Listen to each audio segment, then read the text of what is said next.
Art movements और उनका विश्लेषण अभिनव और भारतीय कलाएं। नमस्ते दोस्तों, आज हम बात करेंगे आर्ट मूवमेंट्स की एक फैसिनेटिंग जर्नी के बारे में। आपको पता चलेगा कैसे कला ने अलग अलग युग में नए रूप लिए और दुनिया को नई दिशा दी। इमेजिन अ ब्लैंक कैनवस दोस्तों। तो चलिए शुरू करते हैं। इंप्रेशनिज्म, प्रकाश और रंगों का जादू। दोस्तों, 19वीं सदी के आखिर में एक नई लहर आई अर्थ की दुनिया में, इंप्रेशनिज्म।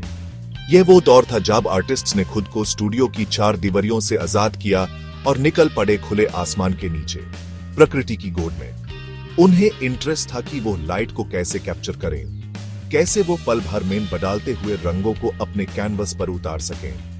क्लॉड मोने, एक बहुत ही मशहूर इंप्रेशनिस्ट पेंटर, उन्होंने एक ही सब्जेक्ट को अलग अलग वेकेटी पर पेंट किया ताकि वो ये दिखा सकें कि कैसे लाइट और समय के साथ रंग बदलते हैं। उनकी पेंटिंग इंप्रेशन सोलेil लेवेंट, जिसे इस मूवमेंट का नाम मिला, वो तो एक लैंडमार्क पेंटिंग बन गई। और कैसे भूल सकते हैं पियर ऑगस्ट रेनोयर को, जिन्होंने लोगों को, उनकी जिंदगी को, उनके खुशियों को अपने कैनवस पर उतारता था। इंप्रेशनिज्म ने आर्ट की दुनिया को बदलकर रख दिया। क्यूबिज्म, रूप बदलते शक्लों का खेल। 20वीं सदी की शुरुआत और आर्ट की दुनिया में एक नई क्रांति। दोस्तों, यह था क्यूबिज्म का दौर। पाब्लो पिकासो और जॉर्ज ब्राग, इंडो कलाकारों ने आर्ट को देखने का, समझने का एक नया नजरिया दिया। क्यूबिज्म में ऑब्जेक्ट्स को तोड़कर उन्हें अलग अलग जियोमेट्रिक शेप्स में दिखाया जाता था, जैसे एक पजल हो जिसको जोड़कर एक पूरी तस्वीर बनती है। यह कोई ऑर्डिनरी पर्सपेक्टिव नहीं था दोस्तों, यह एक नई सोच थी, एक नई विजन थी। पिकासो की पेंटिंग लेस डेमोजेल दाविन्यों को ही ले लीजिए। इस पेंटिंग ने तो आर्ट की दुनिया में तहलका मचा दिया था। लेकिन क्यूबिज्म सिर्फ शेप्स का खेल नहीं था दोस्तों, यह था एक नई वे ऑफ थिंकिंग, एक नई way of seeing the world.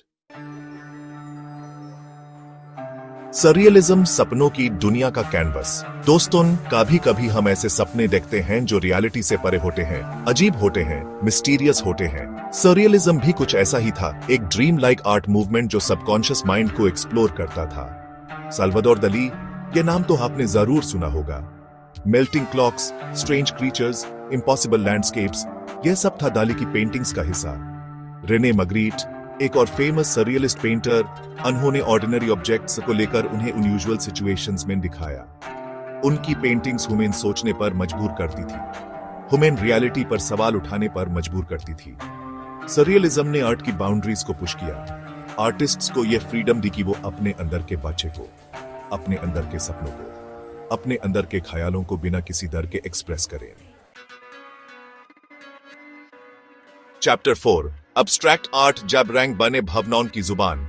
दोस्तों, अगर मैं आपसे कहूं कि अपने इमोशंस को, अपने फीलिंग्स को बिना किसी शेप के, बिना किसी फॉर्म के, सिर्फ कलर्स के थ्रू एक्सप्रेस करें, तो मुश्किल है ना?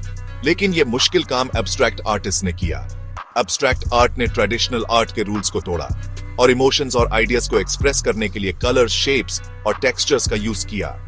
वासिली कंडिंस्की, एक पायोनियर ऑफ एब्स्ट्रैक्ट आर्ट, अनहोन म्यूजिक और स्पिरिचुअलिटी को अपनी पेंटिंग्स में दिखाया। जैक्सन पॉलक, एक और इन्फ्लुएंशियल एब्स्ट्रैक्ट आर्टिस्ट, उन्होंने एक्शन पेंटिंग की शुरुआत की।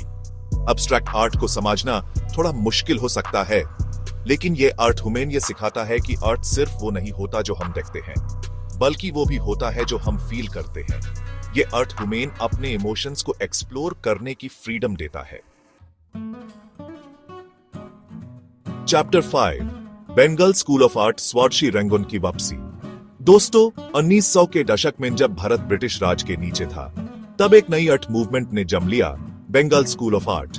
अवनींद्रनाथ टैगोर, जिनको इस मूवमेंट का पायोनियर माना जाता है, उन्होंने वेस्टर्न आर्ट स्टाइल्स को रिजेक्ट किया और भारतीय मिनिएचर पेंटिंग से इंस्पिरेशन ली। उन्होंने भारतीय मिथोलॉजी, हिस्ट्री और लिटरेचर को अपने पेंटिंग्स का सब्जेक्ट बनाया।